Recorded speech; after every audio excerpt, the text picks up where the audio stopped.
warahmatullahi wabarakatuh. Perkenalkan, kami mahasiswa Universitas Terbuka, mata kuliah praktikum IPA di SD, kelas B, Centek, kelompok 1. Kami akan mempresentasikan pertumbuhan dan perkembangan kecambah pada kacang merah. Sebelum itu, izinkan saya untuk perkenalkan diri dulu.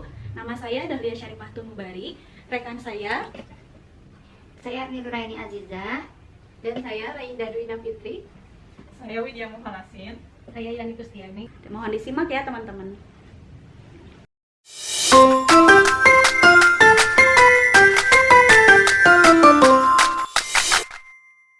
bahan yang diperlukan untuk praktikum perkecambahan kacang merah adalah air, 3 buah cup yang sudah diberi label huruf A, B, dan C, beberapa kapas, kacang merah yang sudah direndam semalam, dan 2 buah kardus.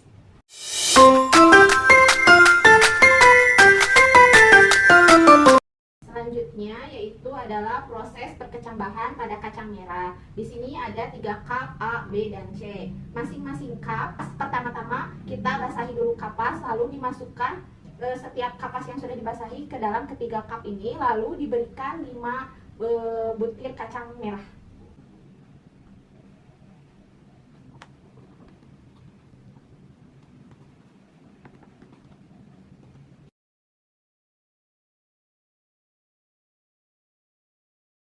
Selanjutnya, cup A disimpan di ruang terbuka dan terkena cahaya. Kemudian, cup B disimpan di dalam dus remang-remang. Kemudian, cup yang C disimpan di dalam dus tertutup.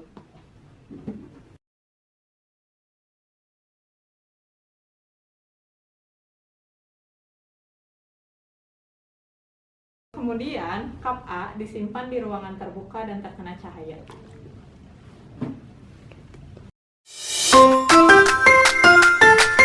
Pertumbuhan dan perkembangan kecambah pada kacang merah. Di hari pertama di ruang terbuka sudah muncul 1 tunas dari 5 kacang merah yang ditanam. Pada cup B dengan sedikit cahaya sudah muncul 3 tunas lagi dengan ukuran 1 sampai dengan 1,5 cm. Pada cup C di ruang tertutup, perkembangan kecambah pada kacang merah sudah tumbuh tunas dan akar sekitar 1 sampai 2 cm pada 5 kacang merah. Ruang terbuka pada hari kedua sudah muncul pada 4 kacang merah yang lainnya sekitar 0,5 cm. Pada cup B dengan sedikit cahaya sudah muncul 3 tunas lagi dengan ukuran 1 sampai dengan 1,5 cm.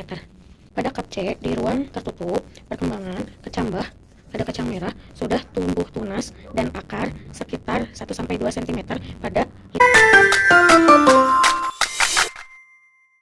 hari ketiga pertumbuhan dari kecambah kacang merah.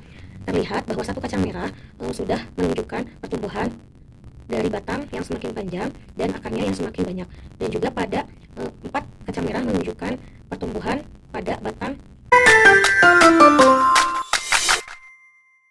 A. Di ruang terbuka pada hari ketiga pertumbuhan dari kecambah kacang merah, terlihat bahwa 1 kacang merah sudah menunjukkan pertumbuhan dari batang yang semakin panjang dan akarnya yang semakin banyak, dan juga pada 4 kacang merah menunjukkan pertumbuhan pada batang kacang. Pada cup B yang diberi sedikit cahaya mengalami pertumbuhan semakin bertambah panjang pada batang dan semakin banyak akar di beberapa kacang merah, dan 1 kacang merah terlihat tidak berkembang, semakin panjang dan semakin kuat di akar sekitar 5 sampai 7 cm, dan pada 3 kacang merah lainnya menunjukkan pertumbuhan antara 2 sampai 3 cm.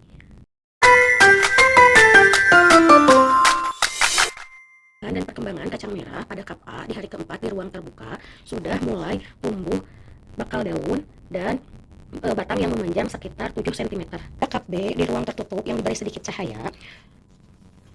Cup B di ruang tertutup yang diberi sedikit cahaya.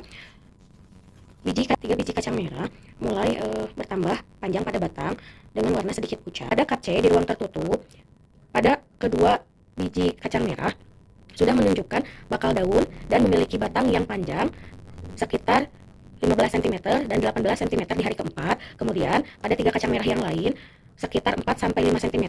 Namun pada cup C di ruang tertutup, pada kedua biji kacang merah sudah menunjukkan bakal daun dan memiliki batang yang panjang sekitar 15 cm dan 18 cm di hari keempat. Kemudian pada 3 kacang merah yang lain sekitar 4-5 cm, namun proses perkecambahan. Yang kedua ada proses pertumbuhan primer. Yang ketiga ada proses pertumbuhan sekunder. Pada kap A, biji kacang merah di ruang terbuka yang terkena sinar matahari, cahaya pertumbuhannya lebih lambat, batangnya tidak kokoh, kemudian melengkung karena aktivitas hormon auksin terhambat oleh cahaya matahari. Kemudian pada kap B, biji proses perkecambahan. Yang kedua ada proses pertumbuhan primer. Yang ketiga ada proses pertumbuhan sekunder. Pada kap A, biji kacang merah di ruang terbuka yang terkena sinar matahari. Pada kap B, biji kacang merah yang terkena sedikit cahaya matahari, pertumbuhannya tidak terlalu cepat. Batangnya berwarna pucat, melengkung, dan tidak kokoh. Hal ini terjadi karena cahaya matahari memperlambat kerja hormon auksin dalam pertumbuhan meninggi pada pertumbuhan primer. Pada kap C, biji kacang merah yang tumbuh di tempat gelap akan lebih cepat namun dengan kondisi batang pucat, kurus, dan daunnya belum tumbuh. Atau etiolasi, keadaan ini terjadi karena akibat tidak adanya cahaya matahari sehingga memaksimalkan fungsi auksin untuk pemanjangan sel-sel tumbuhan. Jadi berdasarkan hasil pengamatan dari kelompok 1, pertumbuhan dan perkembangan biji kacang merah yang disimpan di tempat tertutup yaitu pada kap C ini lebih cepat tumbuh, namun kekurangannya batangnya masih belum kuat dan juga daunnya belum tumbuh. Demikian hasil pengamatan dari kelompok 1 tentang pertumbuhan dan perkembangan biji kacang merah. Sekian dan terima kasih. Wassalamualaikum warahmatullahi wabarakatuh.